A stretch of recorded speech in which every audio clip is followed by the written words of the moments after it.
এরপরে আসো, দেখো Shelley has been working here, Shelley এখানে কাজ করছে।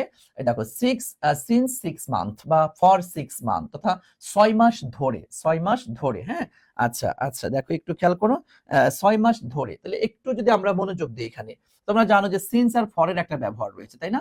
সিন্স আর হচ্ছে ফর। আচ্ছা, যদি আমরা এখানে একটু ব্যাখ্যা করি, সেটা হচ্ছে কি, যে সিন্স শব্দের অর্থই হচ্ছে তোমার কি বলে, হইতে বা থেকে, তাই না ভাইয়া? হইতে বা থেকে।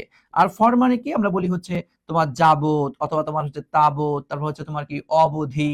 হ্যাঁ, অবধি, বা যাকে আমরা বলি হচ্ছে ধরে, একটা ইয়া। এবং তুমি এখানে আরেকটি কথা তুমি হচ্ছে একটু ইয়া করে রাখতে পারো, সেটা হচ্ছে ভাইয়া এই সিন্স এটা একটা অনির্দিষ্ট সময়কে বোঝায়। হ্যাঁ, অনির্দিষ্ট, হ্যাঁ, অনির্দিষ্ট সময়, অনির্দিষ্ট সময়, ঠিক আছে।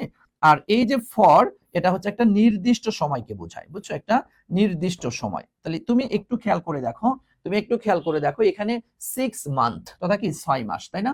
এই দেখো 6 মাস, তাহলে 6 মাস সময়টা তো নির্দিষ্ট সময়। তাহলে নির্দিষ্ট সময়ের ক্ষেত্রে আমরা ফর ব্যবহার করব। কোনটা ব্যবহার করব? আমরা ফর ব্যবহার করব। ওকে, তাহলে এখন দেখো Shelley has been working here, Shelley এখানে কাজ করছে বা জব করছে ফর 6 মান্থ তথা কি 6 মাস ধরে, 6 মাস যাবত। হ্যাঁ, 6 মাস যাবত শেলি এখানে কাজ করছে। যেহেতু নির্দিষ্ট সময় উল্লেখ করা হয়েছে, সো অবশ্যই আমরা ফর ব্যবহার করব, সিন্স নয়। এগো তো এই ক্ষেত্রে ব্যবহার হয়ই না।